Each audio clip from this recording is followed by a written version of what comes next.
Yes, बेरोजगार एक ऐसी विषम समस्या है जो एक बड़ी संख्या में विशेषकर शिक्षित लोगों के दिमाग को परेशान किए हुए है।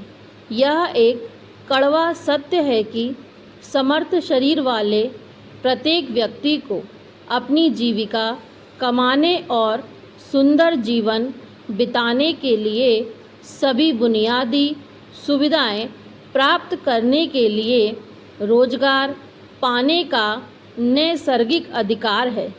हमारे देश जैसे विकासशील राष्ट्र का भी यह कर्तव्य हो जाता है कि वह बड़ी संख्या में उपलब्ध मानव शक्ति का अपने विकास के लिए उपयोग करे। हमारे देश में धार्मिक विकास की जो अनेक योजनाएं बन रही हैं, उनमें भी बढ़ती हुई जनसंख्या के लिए रोजगार के अधिक से अधिक अवसरों को पैदा करने पर विशेष बल दिया गया है। लेकिन पिछले 3 दशकों में बेरोजगारी की समस्या को हल करने के हमारे प्रयास सफल नहीं हो सके हैं। सच तो यह है कि इस समस्या ने एक जटिल रूप धारण कर लिया है।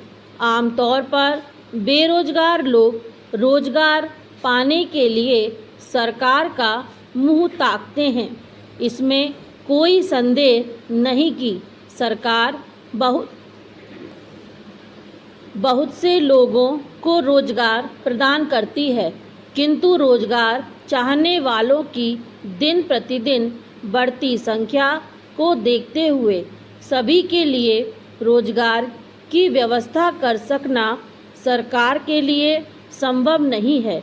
देश में हो रहे सामाजिक एवं आर्थिक विकास के इस दौर में काम करने के इच्छुक व्यक्तियों के लिए स्वरोजगार के अनेक अवसर पैदा हो रहे हैं। उनके लिए यह जरूरी हो सकता है कि वे उपलब्ध कार्य और अवसर के अनुकूल प्रशिक्षण और योग्यता प्राप्त कर लें। पैराग्राफ। राष्ट्रीय बचत संगठन ने केरल में अपनी योजनाओं में एक ऐसा परिवर्तन किया है कि राज्य की अधिकांश महिलाओं के लिए खुद के रोजगार की सृष्टि हो। इस योजना का लक्ष्य प्रदेश के गांव में न केवल 3000 से अधिक महिलाओं के लिए अंशकालिक रोजगार की व्यवस्था करना है, अपितु एक ऐसी स्थिति का निर्माण करना है जिससे सारे राज्य में ग्रामीण और नागरिक बचत की भावना को समुचित प्रोत्साहन मिले।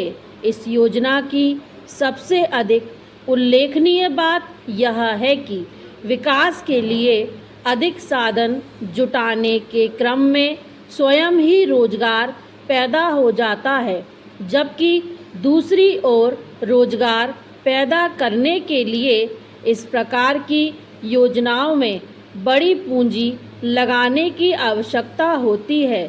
इस योजना का एक महत्वपूर्ण अंग है दूर दूर फैले हुए गांव में इन कार्यकर्ताओं का जाल बिछा देने का लक्ष्य, जो समुदाय के कल्याण के लिए पारिवारिक बजट की व्यवस्था, खाद्य और पोषक आहार का प्रबंध एवं परिवार की भलाई, स्वास्थ्य, सफाई जैसे राष्ट्रीय कार्यक्रमों के विषय में समस्त आवश्यक जानकारी देने का प्रयास करेगा। ये कार्यकर्ता अपने दैनिक जीवन में अनेक लोगों के संपर्क में आएंगे, जहाँ के अधिक सुखी और समृद्ध जीवन बिताने के विचारों का प्रचार कर सकते हैं। राष्ट्रीय बचत आंदोलन महिलाओं का सक्रिय सहयोग प्रदान करने के उद्देश्य के साथ साथ उन्हें समाज की सेवा करने और कुछ कमाने का अवसर प्रदान करने के लिए राष्ट्रीय बचत संगठन की महिला प्रधान क्षेत्रीय बचत योजना 1972 में प्रारंभ की गई थी। स्टॉप।